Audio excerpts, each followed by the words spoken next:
Hello. Yeah, this is the first edition of what are we calling this? Talking Dice Jail?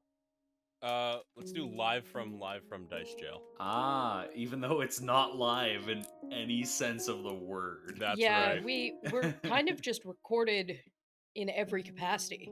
Yeah, I don't know why we ended up going with live in the name in the first place. I just remember Emma and I having like a very long, like 3 or 4 hour meeting. We were having an active mental breakdown at the time because it starting the show coincided with us graduating college.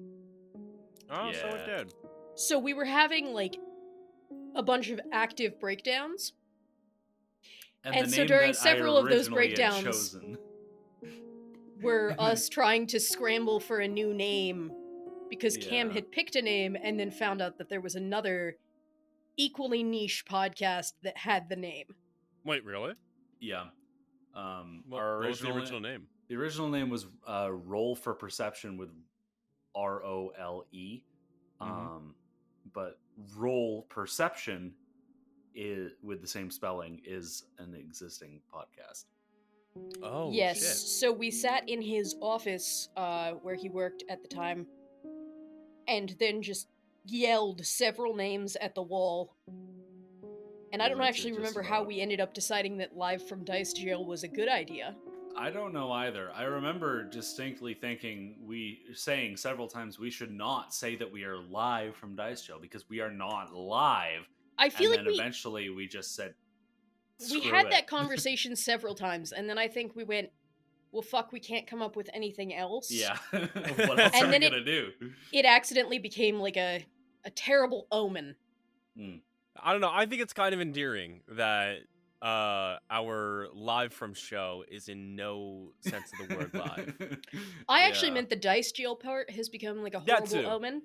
As if you already weren't garbage at rolling. Okay, we were, and yes, that is why I suggested the name.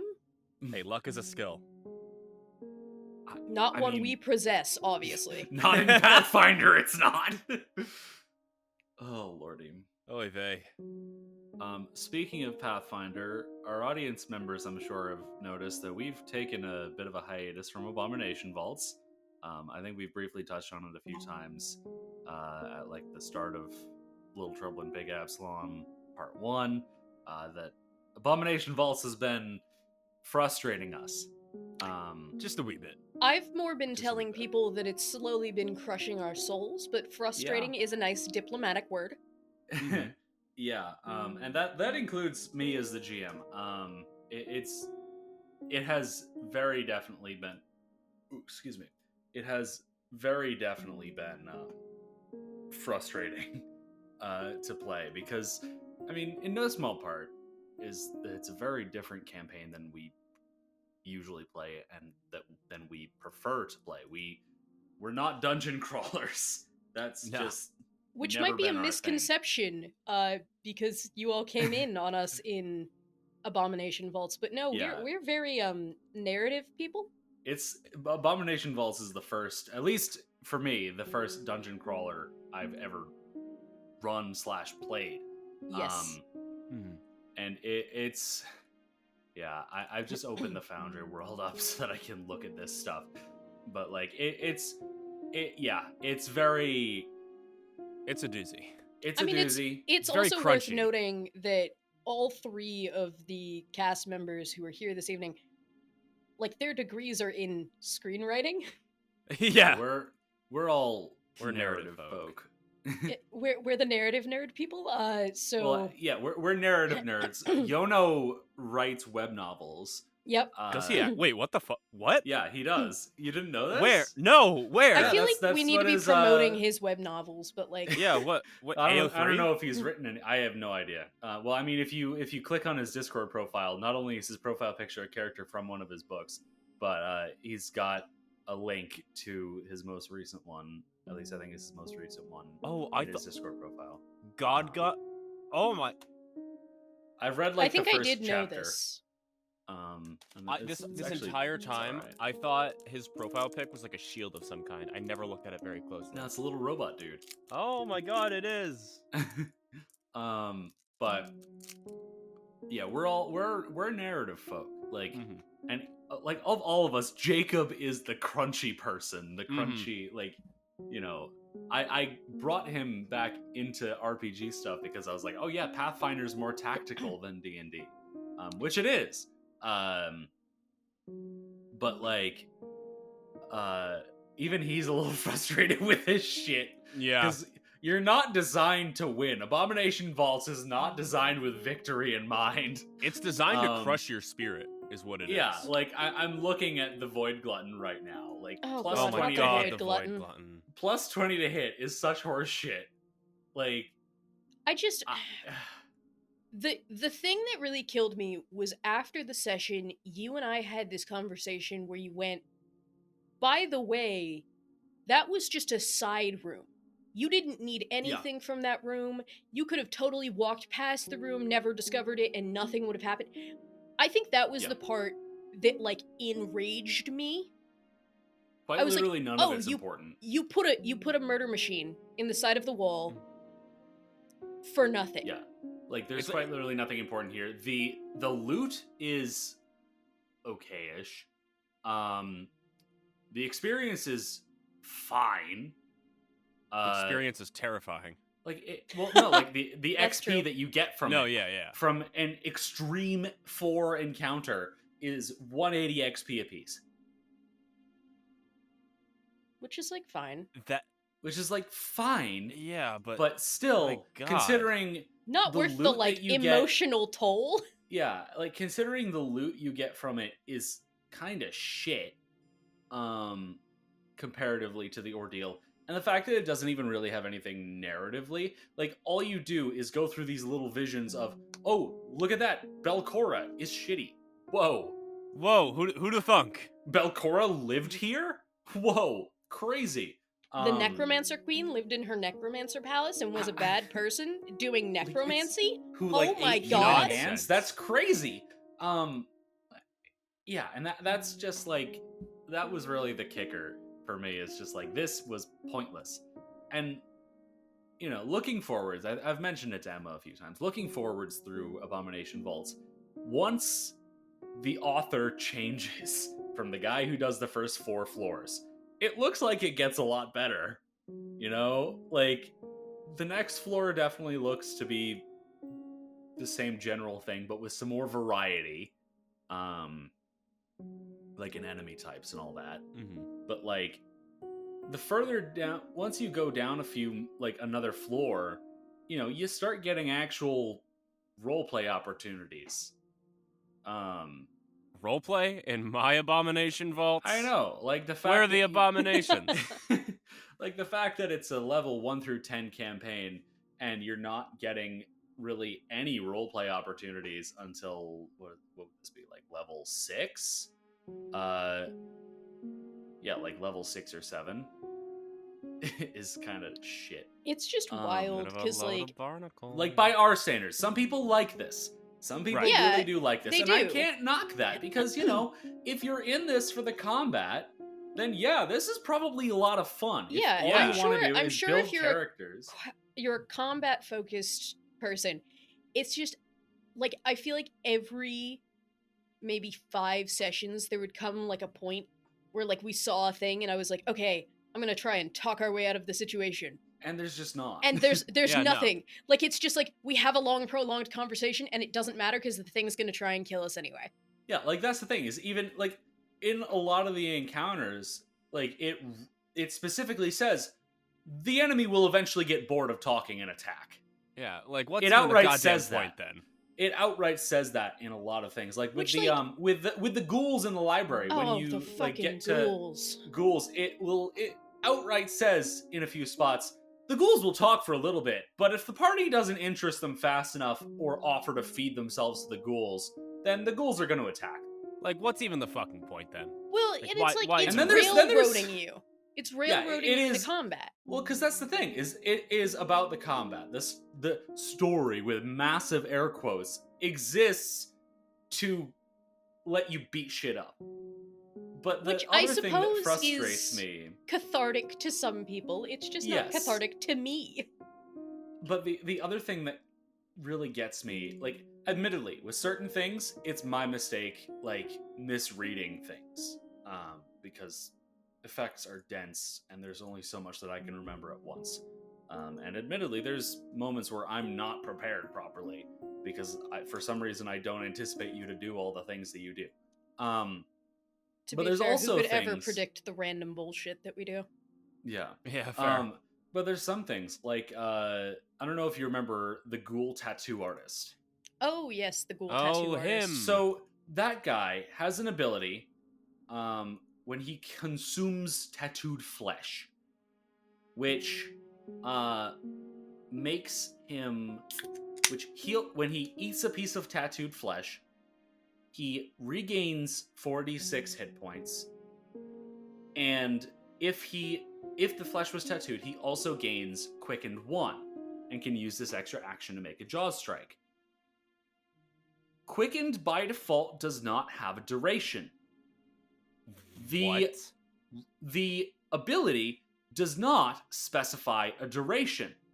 The funny thing is, Nakazarin, I said her name wrong the entire boss fight, so her name is Nakazarin now. I do not give a shit.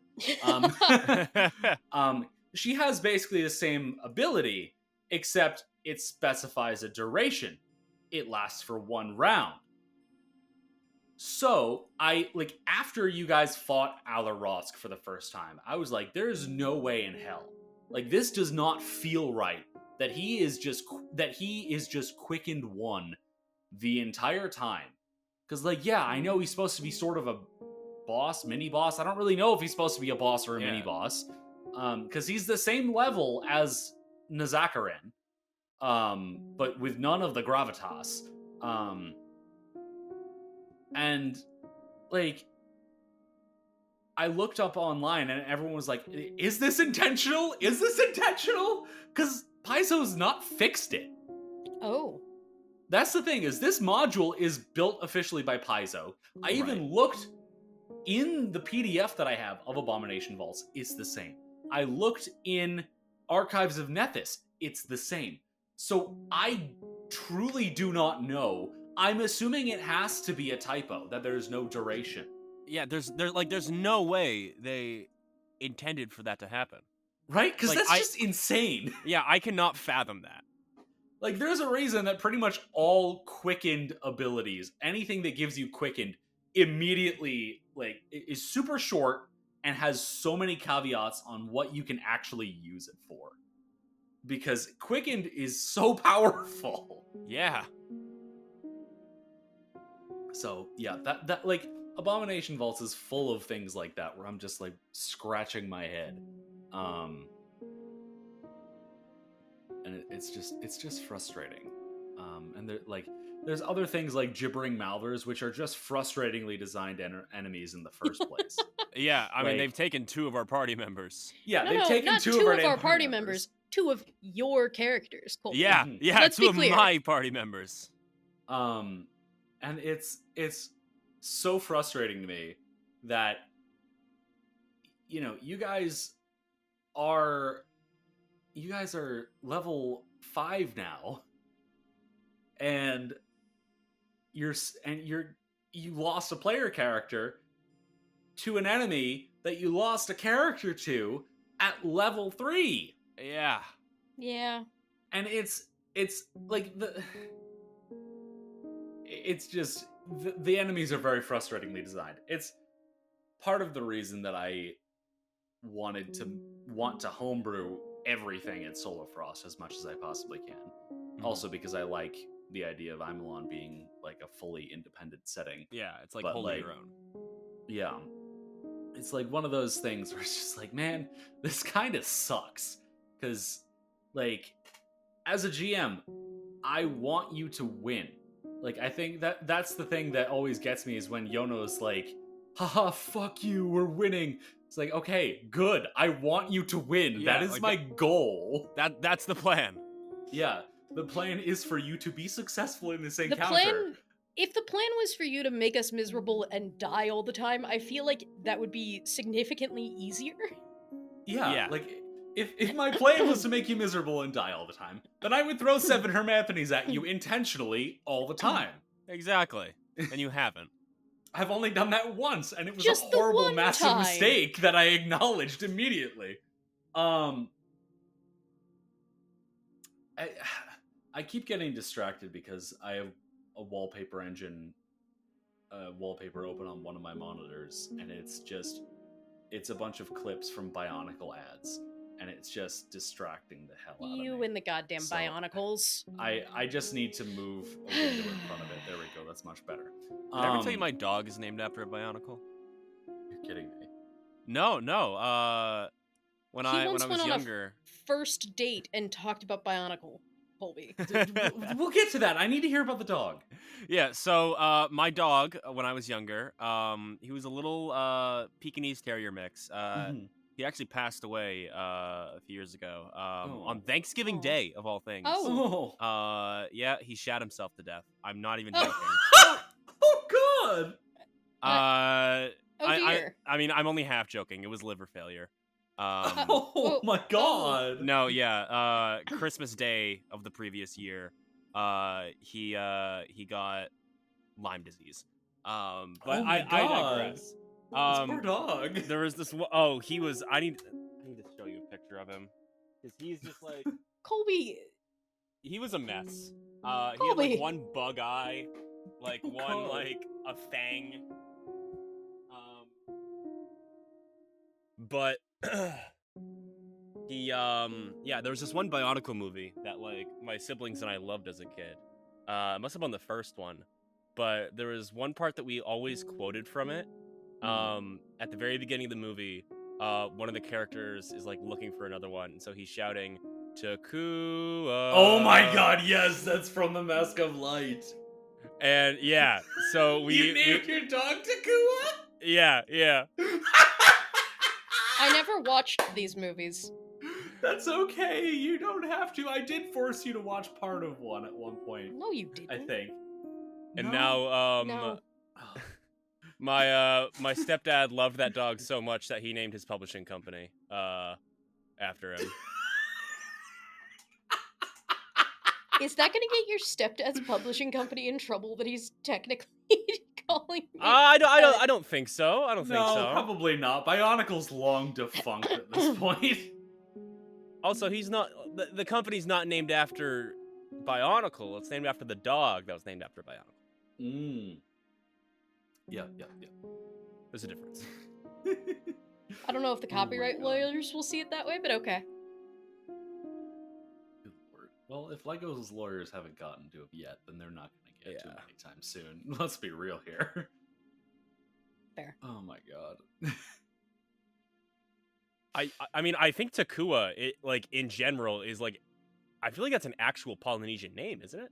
I think for the most part, like with how I'm trying to remember all the Bionicle things, but I do know that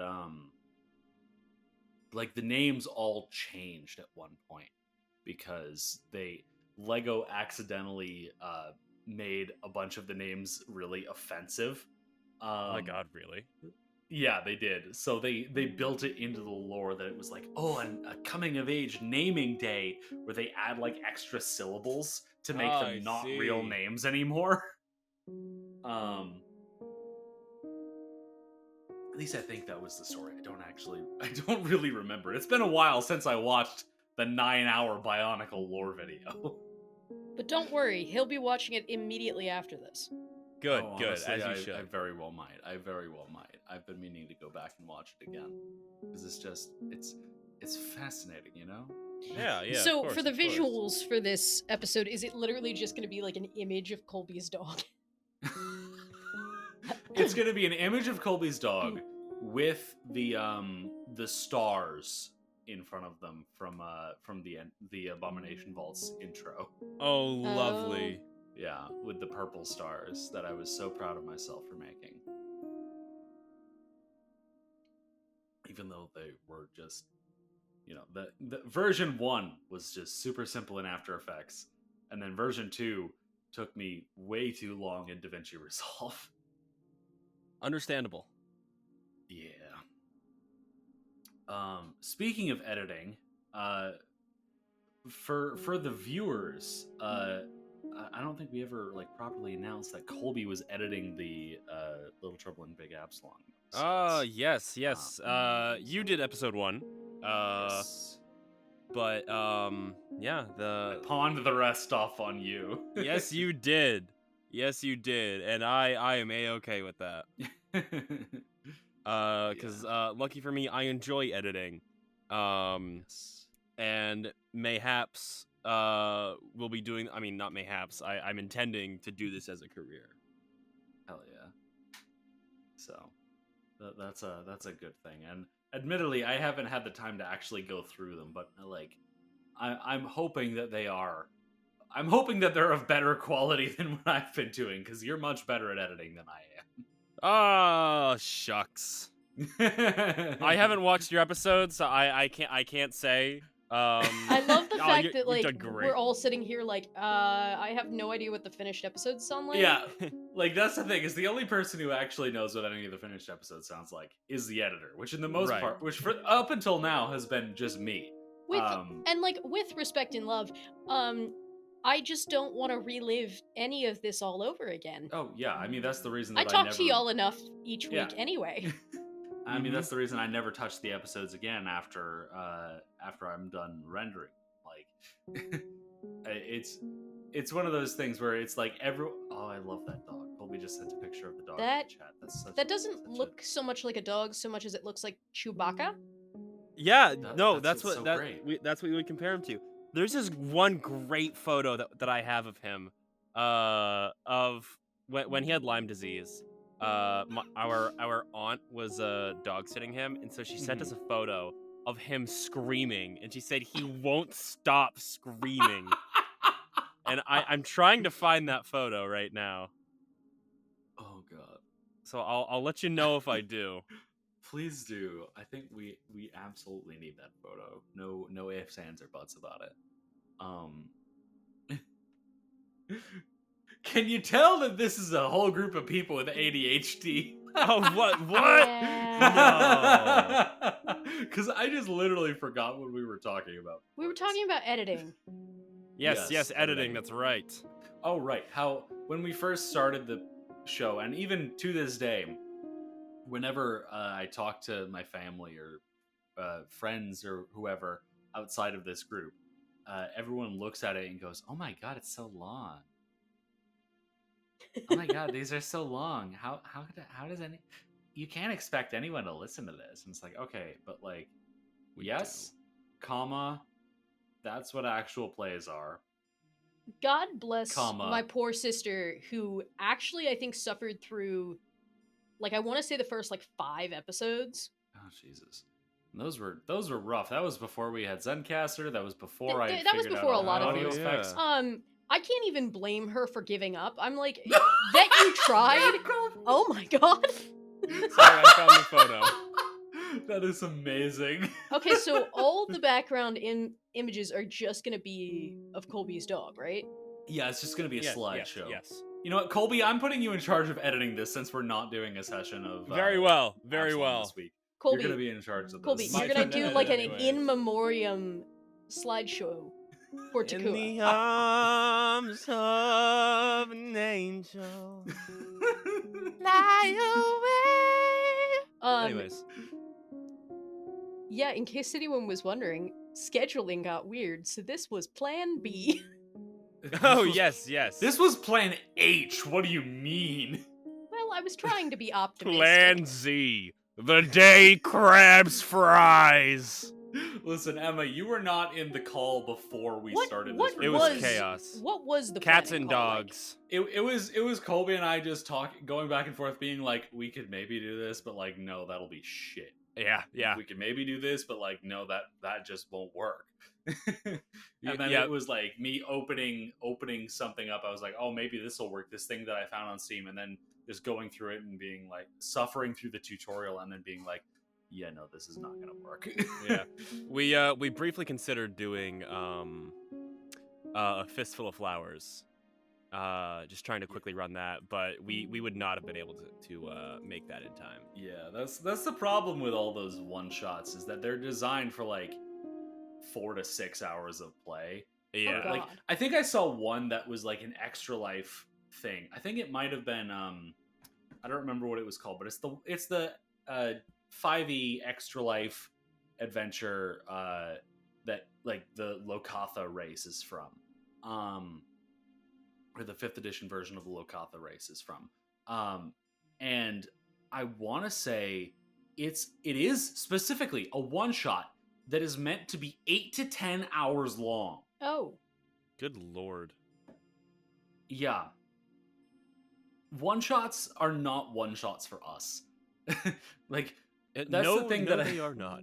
That's the thing that I keep telling people is like we, relatively speaking, we play for a very short amount of time every week. Like Yes. 2.5 hours is short for a lot of groups. Like there's plenty of people who will play for 12 hours straight. And I do not And understand how they have the time or the stamina. Well, because a lot of people, like, that's the thing. We also are a consistent group. We have a consistent day that's of the fair. week that we play every week, except for days like this where, you know, Jacob calls out 20 minutes before the game's supposed to start. Yeah. But, like, we have that consistency. A lot of other people play, like, once a month or once every 2 months. So they cram everything into one day. They, like, book off one day that everyone can just completely not do anything else, and they just like basically have a full day long house party, which to a certain extent sounds like it would be kind of fun, you know. I think it would be fun. I think it would kill us. I think it would be fun to do once. The amount of liquor that we would consume would kill us. By the end, no one would be coherent. Again, no, they would not. It would be fun to do once, like a charity live stream, maybe. Okay, one day when we make enough money that we can give something to charity. You know, Extra Life things do exist, but we don't have the viewership for it. Let's be real. At least at this stage. Though we do very much appreciate the viewers, the limited viewership that we do have. Yes, because the folks that we do have, incredible. You guys folks are that we do have are great, especially you, Jane. Jane, you're awesome, and thank you for telling us that our upload of part 3 of Little Trouble in Big Absalom was actually just part 2. Oh my god, again. Yeah. I still cannot believe I did that. We really appreciate Jane. Jane's one of the people who always lets us know. Yeah, whenever one of the real ones. Oh my god, yeah, it is genuinely really nice though to like actually hear from people, even when it's them talking about our screw ups. Because like with the first part of Little Trouble in Big Absalom, we couldn't get the recordings to work properly because the module, the Foundry module that I used to record, doesn't function anymore. It works fine for me, but Colby can't download it because it's not been updated to the latest version of Core Foundry. So we were trying to figure out the new one, and just somewhere it got lost in translation that the spectator player needs to have like viewer access to all tokens or something like that. Yeah, the spectator needed to own everybody, and that got lost in translation somewhere. So like our first part of Little Trouble in Big Absalom, I was like, you know what, it's fine if it's just basically a black screen. No one looks at it anyway. And then like we post it, and then like a day later someone comments and is like, hey, you fucked up the recording. That's a very violent retelling of you the weren't comment. that mean if you're listening. You weren't that mean. You were actually an angel. You were incredibly actually helpful. Fairly nice about it. And I just responded to the comment like, thanks. Glad someone noticed. Means that we should keep putting effort into the video version. Yeah, Kudos. if you're ever debating like, oh, should I say something about the episode? Please do. Yes, please do. Good lord, it makes my day. we are pretty regularly like, what are we doing? Everything is wrong. Which is, that fun postgraduate nightmare that I hear ends eventually. Maybe? At some point, maybe. Yeah. Maybe not. It's been a year and I still feel like I'm in limbo. So do I. So it's been more than a year for me, and I've got a full-time job, and I feel aggressively in limbo. Okay, you're an adult with a job. I'm not. I'm debatably an adult, but I do have a job. What do you mean you're debatably an adult? You're debatably an adult. Have you met me? Okay, the joke I was going to make I gotta side with him on isn't this. fair, so I'm not going to make it. Oh my lord. But yeah, seriously, if you ever even have an inkling of a thing to say on any of the episodes, please dear God say it, whether you're watching on YouTube or listening on Spotify or whatever. Let me add a caveat. Mm-hmm. If it's like, oh, this part of the show could be better, awesome. If it's like, oh, I hate this member of the party and I hope they die. Well, yeah, don't bully people. We'd prefer if you didn't. I just throwing caveats out there. That's a good caveat, because well, we want to put Jacob in a guillotine. Yeah. That's not Jacob is that ours to guillotine. Yes, you can't guillotine him. You cannot have him. His execution is ours and ours alone. Yeah, we get to do that.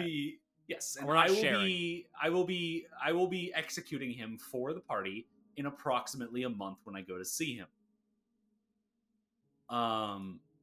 So worry not about that. Jacob, middle name Perez, will be dying soon. Dox him now! I actually don't remember his middle name. Wait. Nope, it's gone. Unless this is Dad's first name. Nah. Moving on.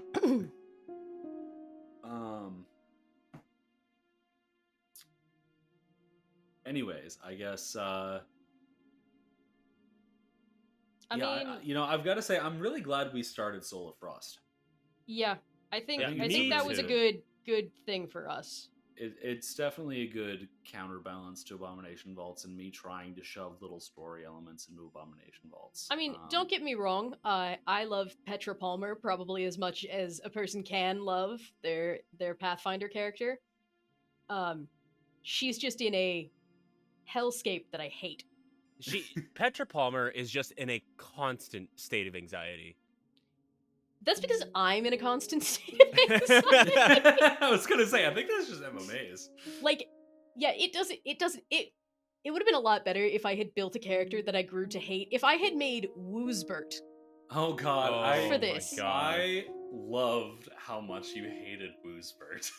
Okay, it's because I made him on accident and thought I was playing one session, and like a year later I had joined a podcast and had sold my soul to some kind of D&D devil. Which is why I wanted Woosbert to die so desperately. I feel like we need to give the audience some context here for who Woosbert is. Yes, they don't know who Woosbert is. I think we should go into just sort of the context, because what the hell else are we going to talk about? Like what Imelon was leading up to this. So let's start with Cam can give kind of the brief overview of Imelon and the state of the party before I joined, and then I will explain to you the birth of Woosbert and how I ended up here. Mm-hmm. So I guess this is actually going to kind of be like the whole deep lore of like Dice Jail as a group. Yeah, so buckle up. Which, we have nothing better to do, so. You're getting exclusive content. Buckle up, crack them knuckles, grab yourself a beverage. Get yourself some Spike Donald. This all started back in when I was in high school. It was like I think it was my close to the end of my senior year in high school. Or you know what? No, we can go even further back to my introduction to D&D, which was my high school best friend was like, oh yeah, we should. I'm gonna teach you how to play D&D. And I was like, okay, I guess we'll do that. And I was staying over his house, and he was like, all right, we're gonna do this. We're gonna make you a character, and I'm gonna introduce you to it, and then we'll play more. I was like, okay, cool. And so he had me open up Orc Pub. I don't know if you guys have ever used Orc Pub. No. I have not. But it was I don't know if it still exists or not, but it's a D&D character creator. And I was trying to create my character, which of course was me trying to create my Skyrim character at the time. Natural. Because that's all I knew. My man. That's literally what I did for Oberyn. He was just my Morrowind character. I remember you telling me that. But like, yeah, I was like, oh, okay, cool. I want to be all of these things. And he was like, okay, well, I guess these are kind of the closest things. And I was like, okay, so what do all of these things mean? And I like, in reference to stats. And he was like, oh, you don't need those. Just get me a picture. Oh no. So my entire character was, I'm a Tabaxi rogue who doesn't know what any of his abilities do, who doesn't know that he has abilities in the first place, who doesn't have any stats, and has 2 knives in his inventory. Casual. God bless. That's that great first character we love to see. Oh, it gets better. It gets Oh, better. boy. Because then my friend is like, all right, now that you've made your character, which again is a race, a class, and a screenshot. Not even a screenshot. I think I took a picture of my screen with my phone. Of my Skyrim character. Love that for you. And my friend is like, all right, and he gives me this little introduction to me coming into the city and going to the Thieves Guild. And I was like, okay, cool. I guess I'm kind of getting into this. And he also made me buy Tabletop Simulator for this. Oh no. I've never used Tabletop Simulator. At all. Up until that point. Or since. So basically, he had me waste like however much it cost. $30, $40. $20, $30. And so he drops me into this map and is like, all right, you're in the Thieves Guild? Go. I was like, what do you mean go? And he goes, go, like, talk to people. And I was like, what do you mean? Like, Wait, what am I supposed to be doing? Ask a question. Yes. Were there gender? other people with you? No. Oh. It's What? just me and my friend. Nobody else. And he's just saying, okay, go talk to people. Or no, I completely forgot a very important step. It wasn't go talk to people. It was, okay, this is the Thieves Guild. And he then proceeded to go through each and every one of the maybe 20 NPCs, show me their picture, and give me their whole entire story. What's even the point of talking to them then? And then he says, okay, go. Talk to them. And I was like, what do you mean, sir? What do you mean, talk to them? I don't understand. Like, how does this work? I've never played an RPG before. And I don't even remember what happened from that point. I just know that it eventually ended. I like that didn't know, turn you off of RPGs forever. Well, that's the thing, is like, it got the juices flowing, because I was like, oh, this is cool. I like the creativity of it. And then I was kind of into Rooster Teeth stuff at that point, because this was like maybe sophomore, junior year of high school. And I was listening to, or watching, I think it's called Heroes and Halfwits, the Rooster Teeth actual play for D&D 5e. And I was like, holy shit, this is awesome. And like, that was my first real experience with actual plays and everything. And it was, from what I remember, it was a really good actual play. Like, I really enjoyed the characters. I thought I understood the gameplay. More on that later. But like, that was my first proper experience into what 5e could be. So around senior year, I was like, hey, it would be kind of fun to try running this myself. Also, good to note, I did not know that the core rulebook existed. I did not know that the basic rules existed. Oh no. So did you think it was all just like theater of the mind? Oh, we'll get there. Oh no. I didn't even really know that D&D Beyond existed. Oh. I knew what D&D Beyond was. Know about I knew that you rolled a d20 and that weapons had damage dice. Oh boy. And that you had hit points and AC, and that things had difficulty classes. And that was about it. And so I went through the process of building a world. That was what I did first, was start building a world. And I tried very hard to use a bunch of tools that I found on the internet, which, looking back on it, those were not the tools I should have been using, but, lessons learned. And I went through and homebrewed a whole bunch of shit. Because I also, from this friend, was basically told nobody ever uses the stuff that's actually, part of the game. Like, everyone uses things from the 5e SRD wiki or whatever, which is all homebrew. Because this friend of mine had been playing in this campaign for several years, and it was a post-level 20 campaign. Oh, what? Oh, Jesus. Also, good to note, this guy was playing in a post-level 20 campaign, never once learned the rules. Did not know how spell slots worked at all. Huh? Yeah, so he was just casting 9th level spells every turn. And his GM just kind of didn't notice. Anyways, that is my understanding of it at the very least. No slander towards anyone. But I went through and started building this world. And I was like, okay, I'm going to just sort of do a mashup of 3 things that I really like. I like standard or I guess 4 things that I really like. I like standard fantasy stuff. I think using black powder is cool. I think powder punk is kind of cool. I like steampunk. I think steampunk is kind of neat.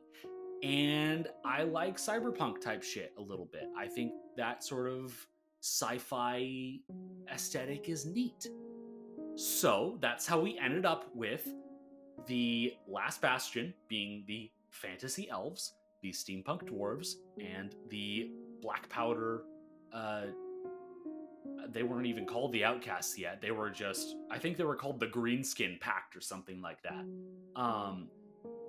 Facing off against, not the 8 points hegemony, the Cyber Empire. Good choice to change that one.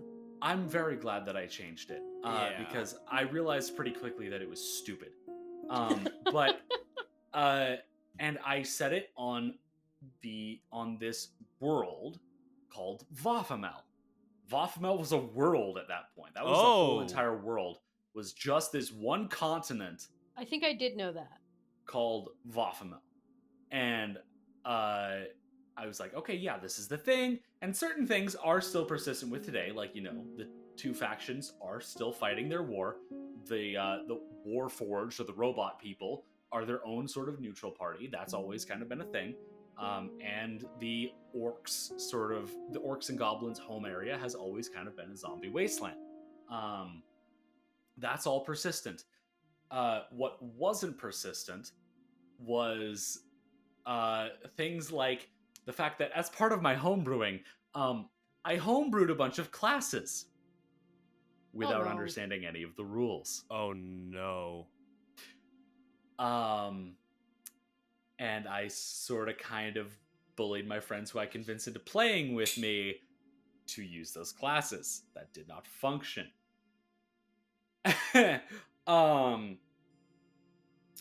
And also, I did not know where to find information like monster stats. I did not know any of this garbage. Plus, when it actually came time to play the game, I did not trust my friends to not cheat. So I rolled everything for them. Oh no. It was bad. It was so bad. But that my first somewhat proper session of D&D was honestly an introduction that I'm still somewhat proud of, like an opening sequence that I'm still somewhat proud of. Like the whole thing was, oh yeah, you guys are being sent behind enemy lines. You've got to infiltrate the enemy city, and you've got to kill their leaders to end the war. It's pretty solid. And we're gonna start out by sending you through the Underdark. So they went to like this Underdark passage they started going through, and they were given a code phrase to tell to their allies once they got into the Underdark. And I was like, all right, this is cool. They're going to use their code phrase. But I set up a fight with a bunch of drow who were their allies, who didn't know that they were allies. Oh, no. And like they were supposed to say the code phrase and end the fight. And what ended up happening was my friends just didn't pay attention to me. Because one of them, of course, was Jacob Perez. Oh! Yes, Jacob Perez. Makes perfect sense. And if you thought Jacob was bad at paying attention now, oh my god, it was so much worse in high school. I can only imagine. Also, oh my god, it was so much worse when I was so much worse at running the game. Now, this fight is going on, and eventually it ends because they kill 2 of the 3 drow, and the third one just breaks down crying. Because the 3 drow that they were fighting were brothers. And I was like, okay, this is going to be kind of a neat little interaction, I guess. And my friend, the friend who introduced me to all this, goes to one of the dead drow, cuts off his genitals, and force feeds them to the final living drow. Oh. Hey, buddy, what the fuck? After I described several times that this was a child by elf standards, I was like trying very hard to get him to not do this, and he was like, no, I'm force feeding him this guy's dick. I was like, no, please stop. And then eventually I was like, okay, fine. He's crying. Look what you did. And I feel like crying is kind of an there was understatement. I didn't know what to do at this point, because also this dude was sitting next to me in the room, and he was sleeping over at my house that night. So I was just like, I don't know what to do. I do not know what to do here, because this is my best friend. Concerns? Me too. But you know, that whole mess. That was my first proper D&D session. Was that whole mess, and that was also the start to Imelon. And you know, that campaign went on for actually a good while. I think like it kept going. My friend who did the dick feeding ended up leaving the campaign after maybe 2 or 3 sessions. Following such wonderful moments as him getting pissed at me because natural 20s are supposed to be magical. Oh god. When I said that, you know, you're running down a long street and they're still shooting crossbows at you, even though you rolled a nat 20 on your unnecessary athletics check to run away from them. You know, they're still shooting crossbows at you and get to roll to hit. And he stopped playing at that point. And you know, that little thing kept going on for a while. There were balancing issues, like me throwing a Drider at 2 players who were first level, which is a challenge rating 6 monster. And you know, that campaign basically ended up being Jacob and my other friend who was remaining for the next, I think it would have been close to like probably 6 to 8 months, because that kept going into college, and it ended a little bit after COVID started, when basically both Jacob and my other friend were like, dude, this sucks, we don't want to play with you anymore. And I was like, okay, Damn. that's fine, because I don't really want to play with you either, because we wanted different things. Jacob didn't really get it, which is fair. And I was trying to make my own fun at that point by just trying so hard to figure out all of the rules, because I like rules. Rules give me comfort. Right. And my other friend, all he wanted to do was scream at me and at NPCs with no consequences. And so I was like, okay, fine. And the straw that kind of broke the camel's back was that my friend, who was no longer playing, called me on the phone and told me that I was playing D&D wrong. Dude. And he wasn't even, he wasn't complaining about like me not knowing the rules or anything, because he also didn't know the rules. He was complaining that I was using the rules, or that I was trying to use the rules. He was complaining about things that are preference. And that was sort of my moment of realizing, like, oh, maybe this just isn't my group. These might be my friends, but this isn't my group. Right. Which I think is an important lesson for a lot of people to learn, is that, just because they're your friends doesn't mean they're your players. Because, like, there's a serious, it's just like dating, you don't mesh with everybody. Right. And that is how I went on r/LFG, made a post, and was like, oh yeah, I want to kind of just string together some one-shots. And just see what happens. And that is how I ended up meeting Yono, as well as a couple other players.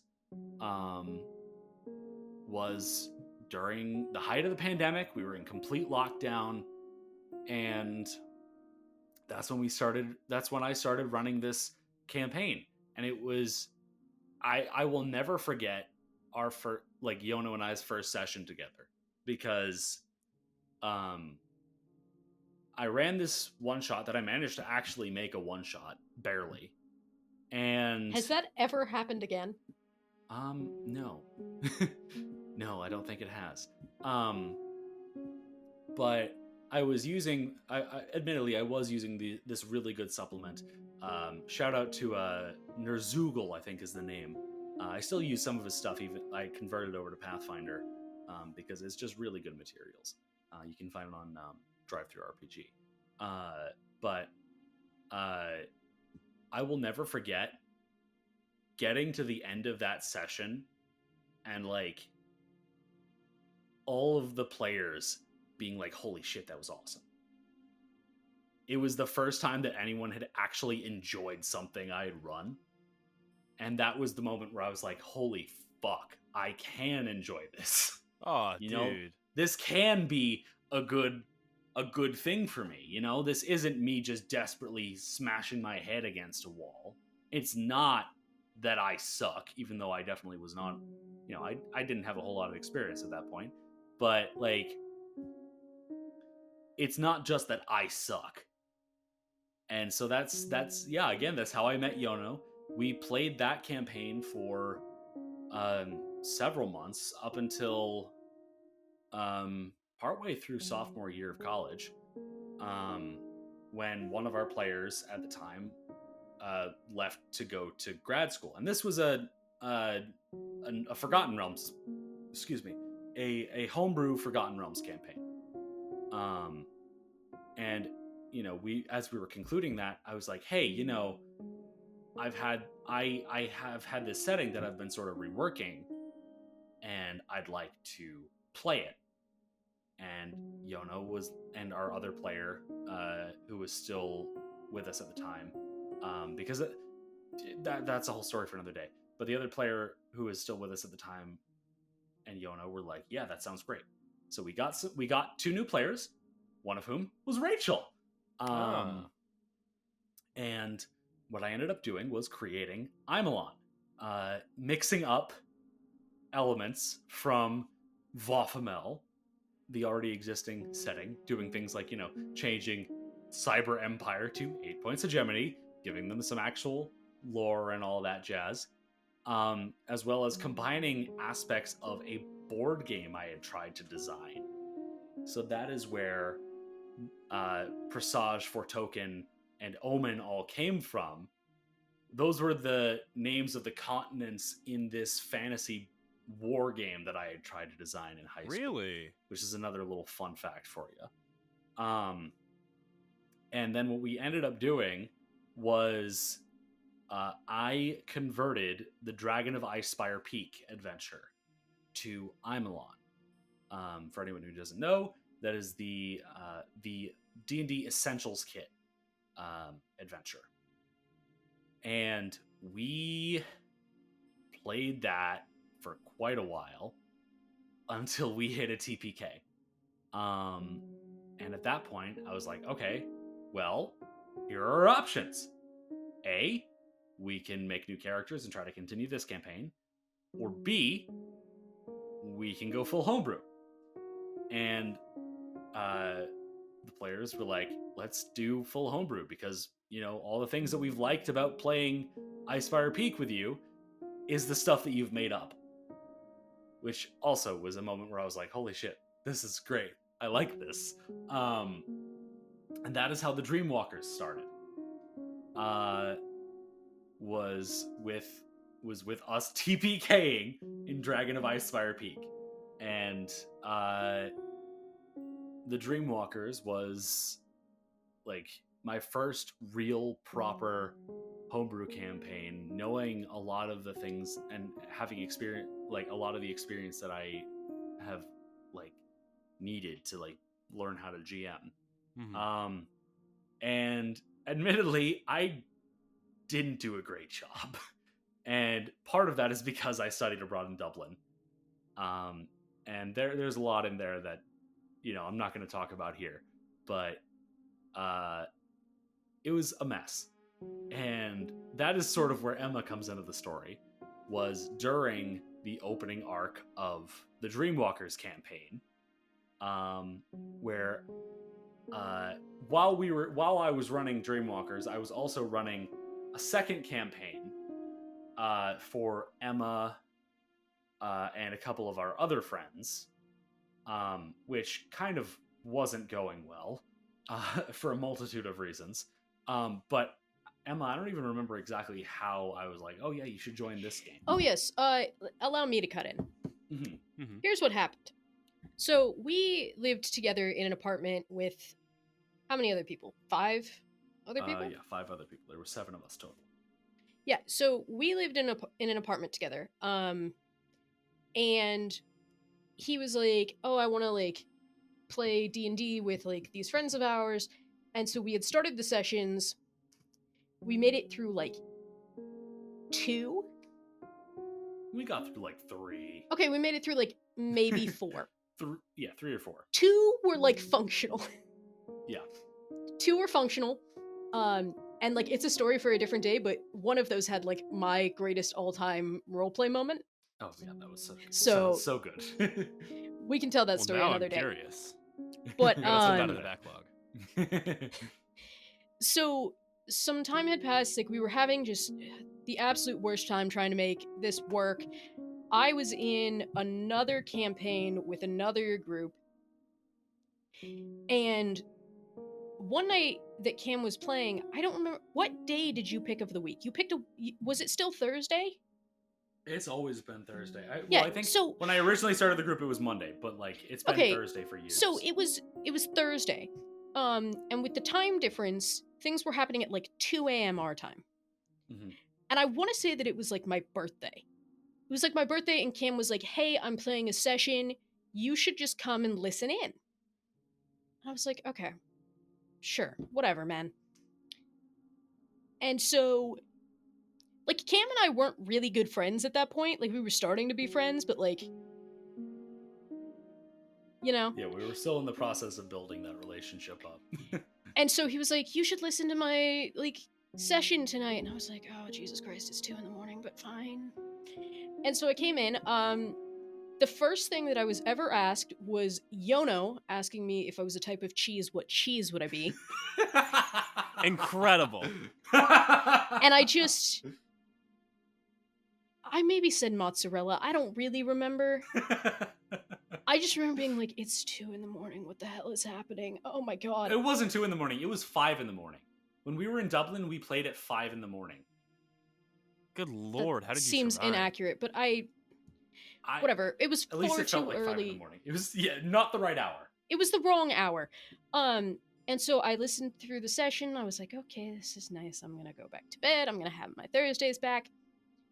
I don't remember what happened, but the next week, he goes, would you want to, like, just create a character, come in for, like, a week? Like, it would be cool, whatever. And I'm an idiot. So I say, sure, I can make a character and come in for a week. Now, here's the birth of Woosbert. Oh, right. That's how we got here. Because I need everyone to know, I really, genuinely, truly thought that this was maybe gonna be a month max, okay? So, I had started getting these scam texts in Ireland. And it was this woman who wanted me to invest in cryptocurrency. And so, I have this fun thing that I like to do, where when people try and scam me, I come up with really elaborate backstories and just create these narratives. And basically, I try to get them to stop talking to me before I stop talking to them. It's a game, That's I don't know why nuts. I play it. But so this woman was messaging me, basically being like, oh, you should, like, submit your money for, like, this thing. And she's, like, trying to get that rapport so that, like, I feel like we're friends, so, like, I trust her, right? Uh-huh. So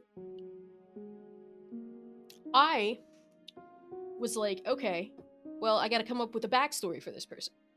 And one of our other roommates and our dear friend, Avery, worked at a job where she had to go through a lot of paperwork and found a lot of names, right? And she had told us about this guy whose legal name was Woosbert.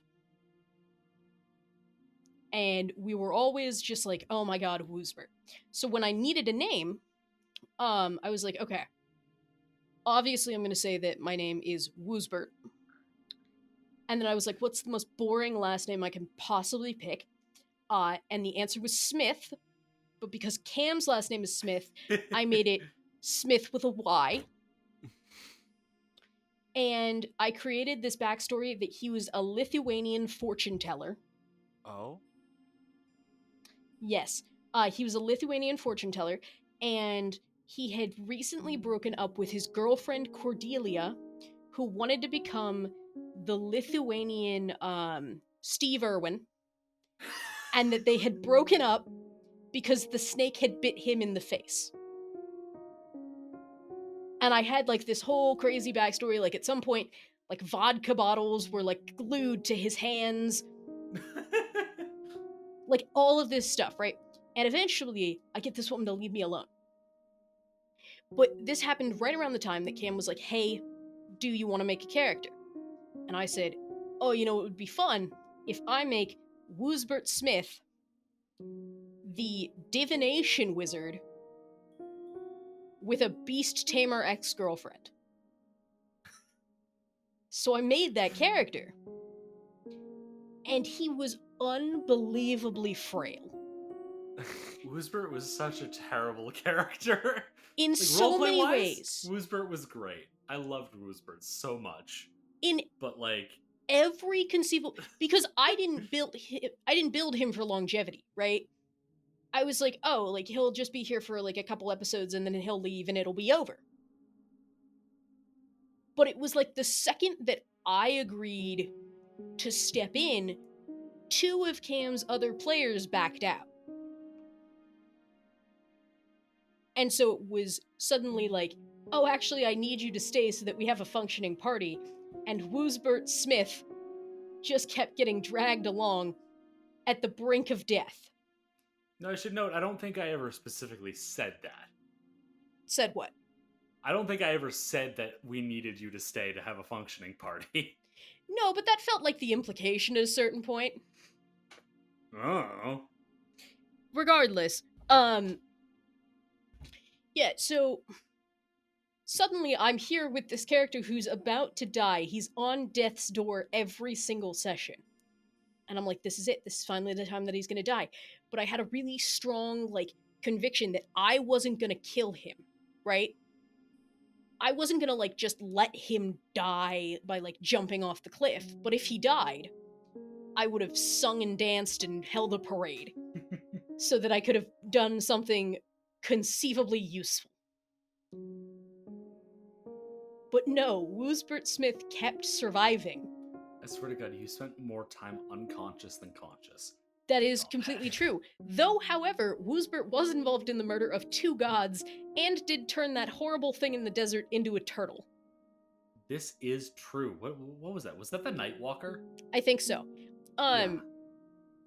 So to we be should clear, also note, I think, that the other 2 players in this game at this point were Yono and Rachel.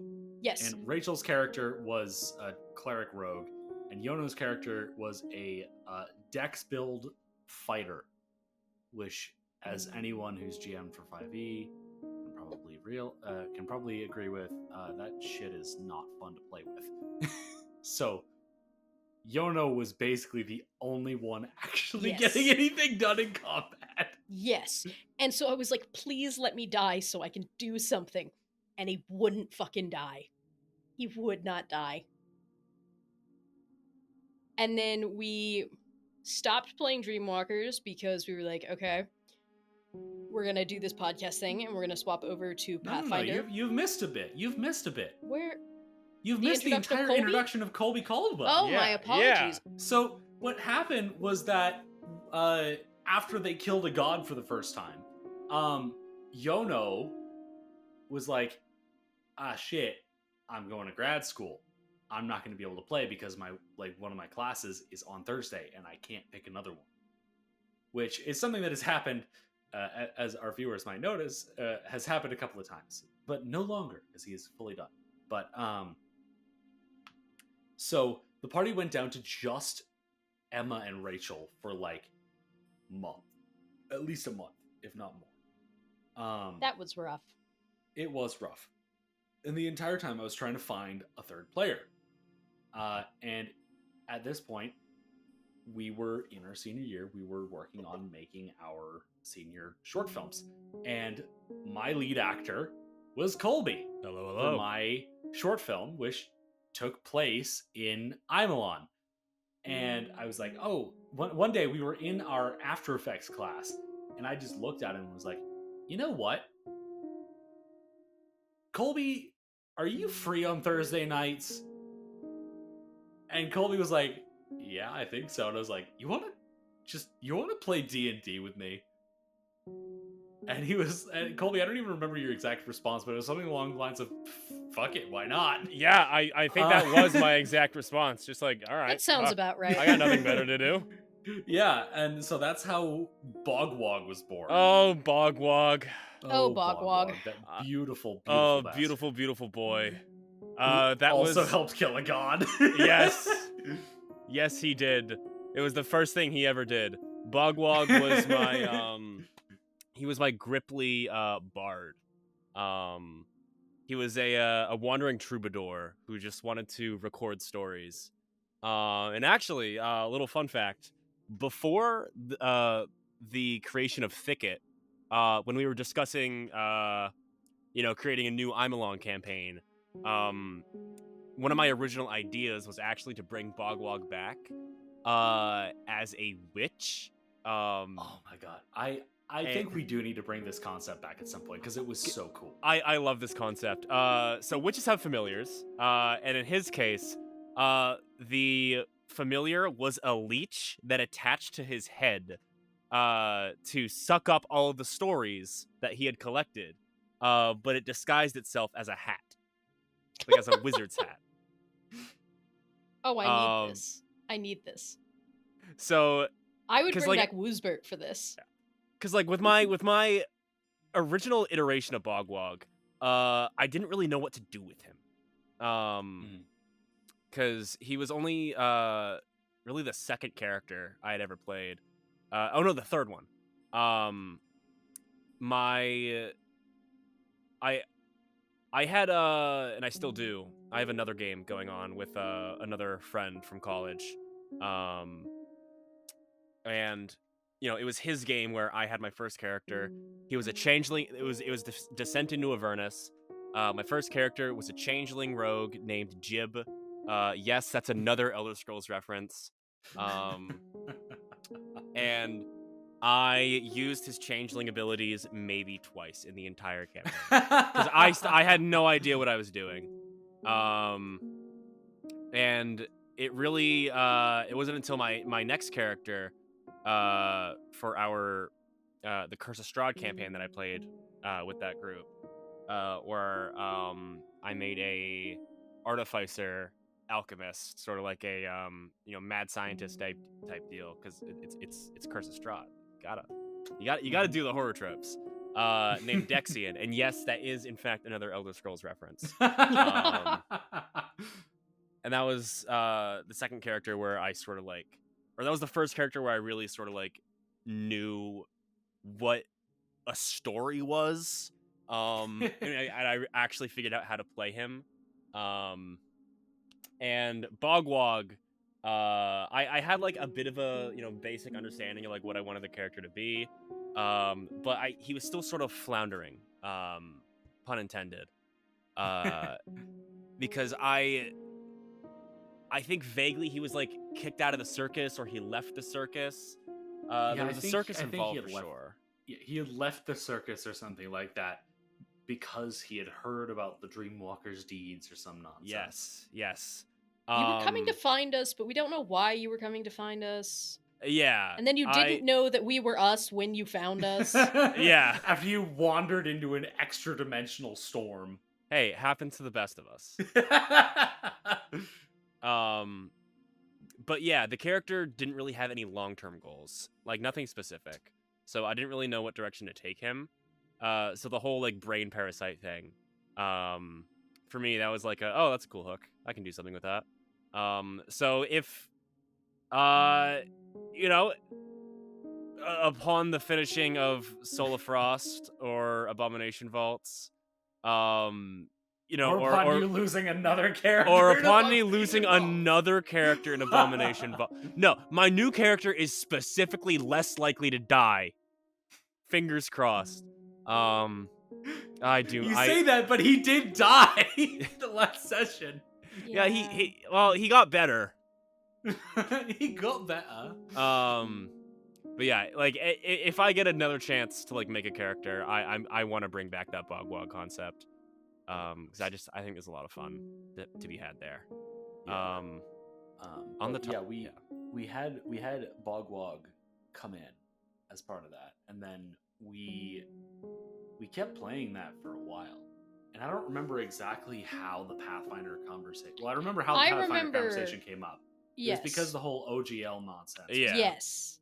And that's when I was like, it was a licensing decision more than anything else. and I was like, oh well, let's try some. Well, also for me, I had been curious about trying other systems for a while, and I was like, oh, this is an opportunity. So I took it. I was like, oh, let's try something different. And that's how we ended up switching over to Pathfinder. And something that we had been doing before we actually started Dice Show was I had been recording the sessions because Yona was away, and we had absentee players all the time who wanted to be able to listen to the sessions to catch up on what they had missed. And at one point, Yono texted me and was like, dude, this could be a fucking podcast. We should make a podcast. Great Yono impression. And I dude, I'm gonna say something. I'm gonna do something crazy right now. All right, I'm gonna do something crazy. We should do a podcast. Oh my god! And I was like, oh yeah, that's a fun idea. because I had thought about it before too, but I had always been like, no, there's no way anybody would agree. My with father had also decided that he should suggest that we start a podcast. that. David Mays was like, you know what you guys need to do is a podcast. And why? To this day baffles me. The man wants me to start a podcast in every form.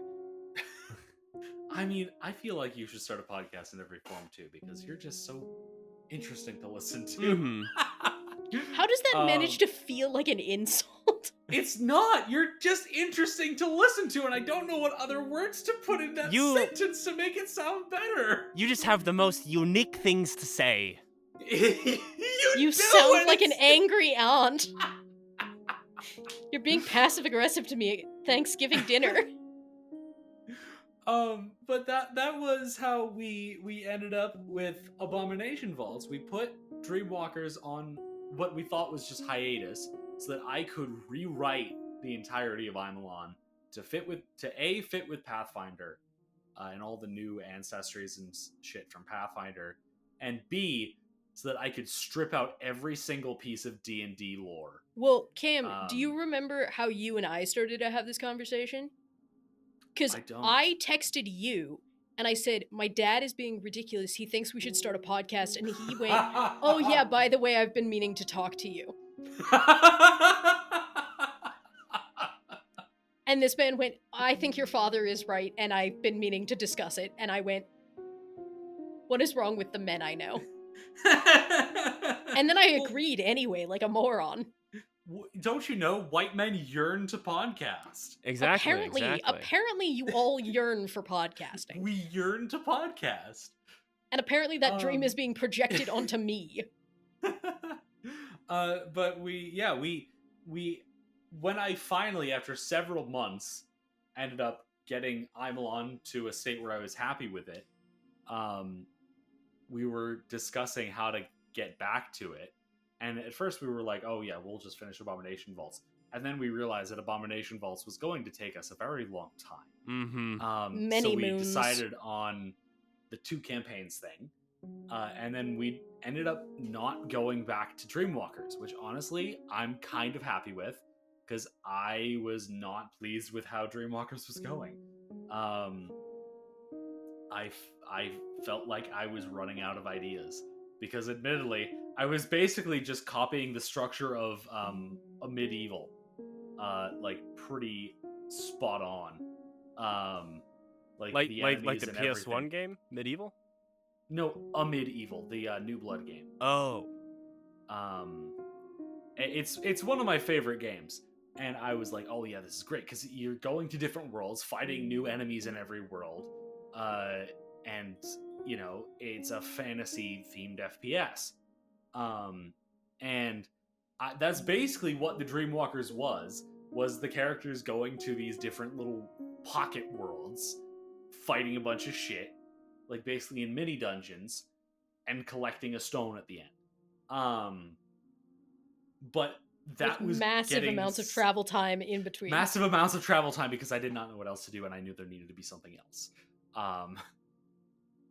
And yeah, we ended up, in part, the whole reason that I didn't just say, all right, we're going back to Dreamwalkers, was because I had been discussing it with Rachel, and Rachel had said, I don't want to go back to Dreamwalkers unless I can build my character exactly the way I had her.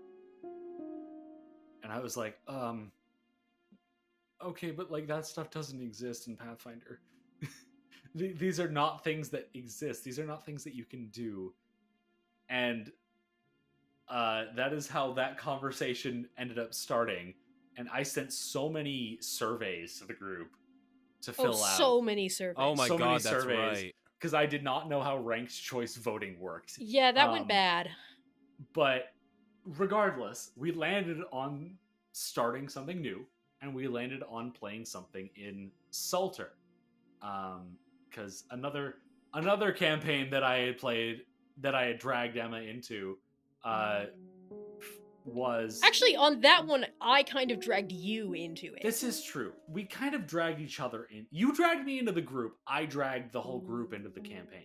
That's true, and that's where Bastion Parker was born. That's where Bastion Parker was born. That was where Salter came into existence. And you know, that's why Bastion knows characters like Dawn Caller and why Bastion's familiar with the dragon and all that.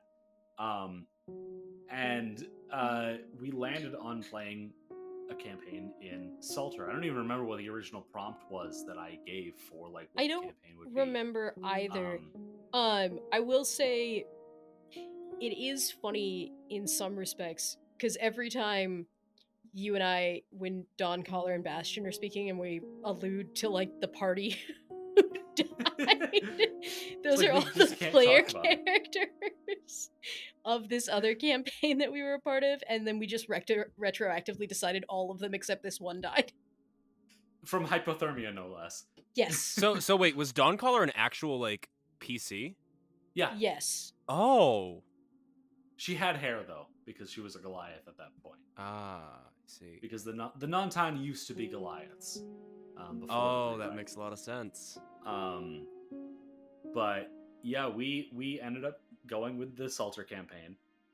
Like, actually, I'm kind of curious. Why did you guys vote for that, or what did you guys vote for? I did, I but voted that's for just because Salter. I wanted to bring back Bastion Parker. That's really funny. Let me actually see if I can find the surveys. Let's see. I'm finding all the character surveys. Returning to Imelon. This is probably it. That seems like the one. Oh no, I deleted all of the forms. No. Oh, that sucks. But yeah, I like. Why did you? Well, Emma, you wanted to play Bastion again, but Colby, why did you vote for Salter? I just thought it sounded cool. Fair enough, honestly. I was like, I like these all sound great to me. I don't know anything about this world, but like, yeah, fuck it, we ball. Like, well, that is kind of why Salter's a good starting point to Imelon as a setting, is because, like, you know, the rest of the world still has parts to play, but Salter is so disconnected from everything right? that it allows you to be ingrained but separate. Yeah, it very much feels like its own thing.